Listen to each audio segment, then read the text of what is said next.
नमस्कार, मी मधुराज रेसिपी मराठीमध्ये तुम्हा सर्वांचं खूप खूप खूप मनापासून स्वागत. आज आपण रोजचाच स्वयंपाक आहे ना, त्यामध्ये काय बदल करता येतील किंवा काय ॲडिशन्स करता येतील, त्यामुळे रोजचाच हाताखालचा स्वयंपाक अतिशय चवदार आणि सुग्रास लागेल. तर त्यासाठी या खास काही 10 टिप्स आहेत.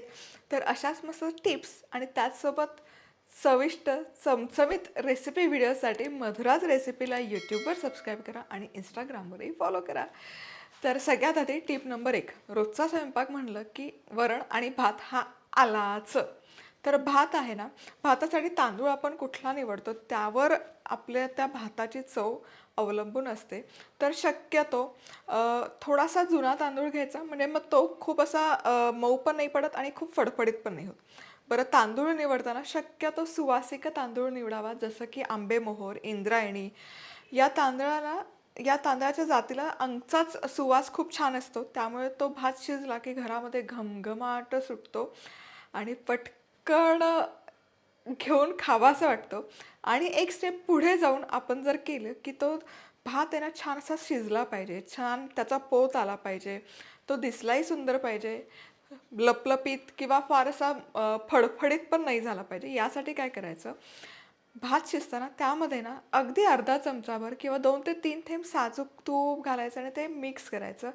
यामुळे काय होतं ना, भातचं टेक्स्चर किंवा पोत आहे ते अफलातून येतं. भात मस्त होतं. भात झाला, वरण पण झालंच पाहिजे. साधं वरण भात आणि साजूक तूप तर अफलातून लागतं, पण फोडणीचं वरण पण खायला आवडतं. तर फोडणीच्या वरणामध्ये बऱ्याचदा काय होतं ना, तीच चव येते. म्हणजे आपण आलटून पालटून आमटी किंवा वरण करतो, पण त्यात तर आणखी चव एन्हान्स करायची असेल, चव ॲड करायची असेल, तर गोडा मसाला किंवा रोजचे मसाले न घालता त्यामध्ये जर चमचाभर रस्सम मसाला, रस्सम पावडर टाकली ना, तर त्या वरणाला जबरदस्त चव येते आणि ते वरण सुग्रास लागतं आणि वेगळंही लागतं. डोसा करतो. डोसा बनवताना बऱ्याचदा काय होतं ना, की त्याला जाळी हवी तशी पडत नाही किंवा रंग हवा तसा येत नाही. डोसा परफेक्ट जाळीदार होण्यासाठी काय करायचं, तुम्ही 2 कप तांदूळ घेतले असतील तर 1 कप पोहे पण त्यामध्ये घालायचे. पोह्यांमुळे एकतर खूप असा चामट किंवा कडक डोसा होत नाही, हलकासा त्याला मवारी यायला मदत होते आणि छान जाळीदार होतो. टिप नंबर 2 आहे, की त्याला चव परफेक्ट येण्यासाठी, कारण उन्हाळा सुरू झालेला आहे. उन्हाळ्यामध्ये डोशाचं पीठ खूप आंबतं आणि मग आंबूस अशी चव येते. ते टाळण्यासाठी आणि रंग एकसारखा येण्यासाठी डोशाचं बॅटर जेव्हा तुम्ही फर्मेंट करण्यासाठी ठेवता, तेव्हा त्यामध्ये 1 चमचाभर साखर घाला, चमचाभर साखर मिसळा. त्यामुळे आंबूसपणा तर कमी होतोच, त्याचसोबत डोसा आपण जेव्हा भाजतो, बनवतो, तेव्हा त्याला मस्त असा एकसारखा सोनेरी खरपूस रंग येतो. ऑमलेट. ऑमलेट तर जे नॉनव्हेज खातात ते खातात. आजकाल बरेच शाकाहारी लोकं पण अंडं खातात.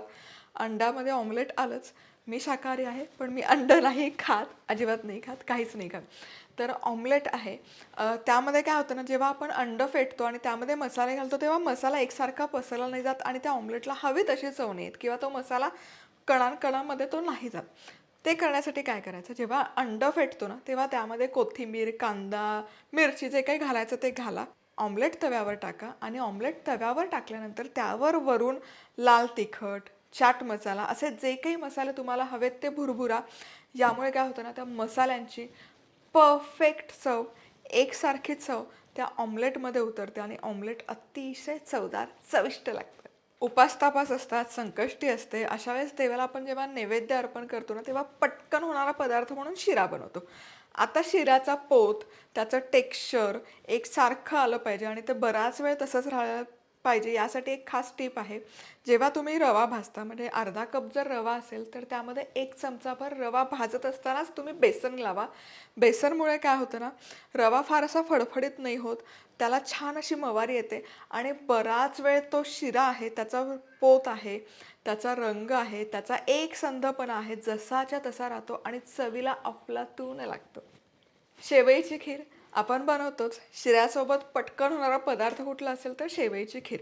आता तीच नेहमीची शेवईची खीर चवदार करायची असेल, त्यामध्ये थोडा ट्विस्ट करायचा असेल, तर शेवई शिजत आली ना, की काय करायचं, तुम्हाला आवडत्या त्या चवीची, आवडत्या त्या फ्लेवरची कस्टर्ड पावडर घ्यायची.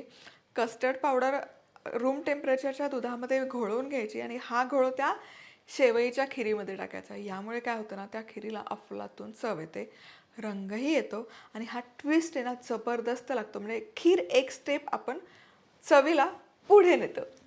बऱ्याचदा काय होतं की रसरशीत भाजी खायची पण वाटण तयार झालं नसतं. कांदा टोमॅटो चिरायचा कंटाळा येतो. मग अशा वेळेस काय करायचं? अशा वेळेस आहे ना फटकन होणारं हे वाटण मी तुम्हाला सांगते. भाजी खूप जबरदस्त येते, रंग खूप छान होतो, चव छान लागते आणि वाटण बिटण करायची अजिबात गरज नाही आहे. काय करायचं? एक 3 ते 4 चमचा डाळवं घ्यायचं, म्हणजे भाजकी डाळं. मिक्सरच्या भांड्यामध्ये डाळवं नसेल तर बेसन घ्यायचं सरळ. बेसन तर घरामध्ये असतंच. आता त्यामध्ये आपल्याला हवे ते मसाले घालायचे. जे काही घरामध्ये हाताखाली ठेवणीतले मसाले असतील ते घालायचे. 2-3 लसूण पाकळ्या घालायचं, थोडंसं आलं घालायचं, थोडीशी कोथिंबीर घालायची आणि याचं मस्त असं वाटण करून घ्यायचं. तेल गरम करायचं, हे वाटण हलकंसं परतून घ्यायचं आणि हवी ती भाजी यामध्ये घालून तुम्ही त्याची मस्त अशी रसरशीत भाजी करू शकता. जबरदस्त लागते आणि मुख्य म्हणजे पटकन विदाऊट वाटण, म्हणजे कांदा परतून घ्या, लसूण परतून घ्या, ही काही झंझट यामध्ये अजिबात नाही आहे. पराठे आपण रोज बनवतो, रोज खातो, पण त्याच त्याच त्याच धाटणीचे पराठे खाऊन आहे ना कंटाळा येतो. मग इथे ना तुम्ही कुठलाही पराठा घ्या, ही आहे ना आमच्या घरामध्ये या पद्धतीने पराठा खायला जबरदस्त आवडतं, खूप आवडतं. कुठलाही पराठा घ्या, मेथीचा पराठा घ्या, पालक पराठा घ्या, आलू पराठा घ्या, पनीर पराठा घ्या. पराठा पूर्ण तयार होऊन झाला की जेव्हा तुम्हाला खायचं आहे तेव्हा काय करायचं? तवा गरम करायचा, त्यामध्ये थोडंसं साधूक तूप टाकायचं. छान पराठा दोनही बाजूने भाजून घ्यायचा. पराठा भाजत आला की त्यावर आहे ना थोडंसं लाल तिखट, चाट मसाला, तुम्हाला हवे ते मसाले भुरभुरायचे आणि हलकासा भाजून घ्यायचा. हा पराठा ना इतका चटपटीत लागतो चवीला, म्हणजे अफलातून लागतो. ही टिप या पद्धतीने ना तुम्ही पराठा खाऊन बघा. मी सांगते, तुम्ही नेहमीचा पराठा खायचं नक्की विसरा. सँडविच बनवायचं असतं, मेयोनेज संपलेलं असतं घरामध्ये किंवा मेयोनेज बऱ्याच जणांना आवडत नाही. मग अशा वेळेस काय करायचं? दही घ्यायचं मस्तपैकी, आपल्या घरामध्ये जे उपलब्ध असतं सुती कापड्यामध्ये ते दही घालायचं आणि त्यातलं पाणी पूर्ण निथळून काढायचं. दह्यातलं पाणी पूर्ण निथळलं, घट्टसर दही झालं की ते दही मिक्सरच्या भांड्यामध्ये काढायचं. त्यामध्ये लसूण, हिरवी मिरची किंवा चिली फ्लेक्स, अरिगॅनो, कोथिंबीर असं तुम्हाला हवं ते जिन्नस घालायचे, फिरवायचं आणि तुमचं हे रेडी डिप घरातल्या साहित्यामध्ये उपलब्ध असलेलं तयार होतं. चिप्ससोबत खाऊ शकता किंवा सँडविचला लावून स्प्रेड करू शकता किंवा टोस्टवर स्प्रेड करून आहे तसं खाऊ शकता. भन्नाट लागतं. तर रोजच्या पदार्थांमध्ये भाकरी आपण बनवतोच. आठवड्यातून एकदा दोनदा का होईना भाकरी बनवली जातेच. तर भाकरी काय होतं ना, गरम गरम खायला खूप छान लागते, पण जसजशी थंड होते तसतशी ती चामट व्हायला लागते, सुकी पडायला लागते, कोरडी पडायला लागते. तर हे टाळण्यासाठी काय करायचं? भाकरीचं पीठ तर एक सगळ्यात आधी मळून मळून घ्यायचं आणि जेव्हा आपण तव्यावर भाकरी टाकतो तेव्हा हीट जी आहे ती अजिबात मंद आचेवर ठेवायची नाही.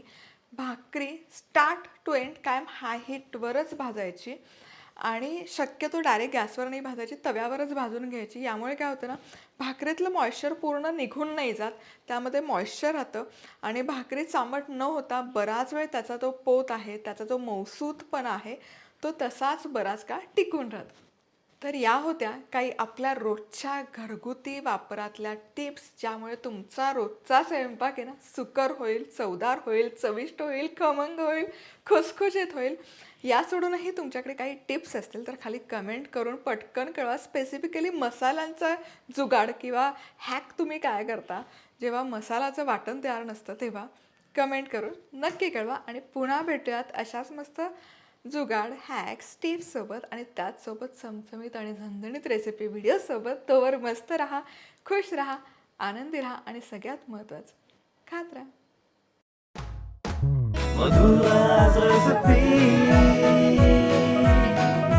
मधुराज रेसिपी, महाराष्ट्राची अस्सल चव.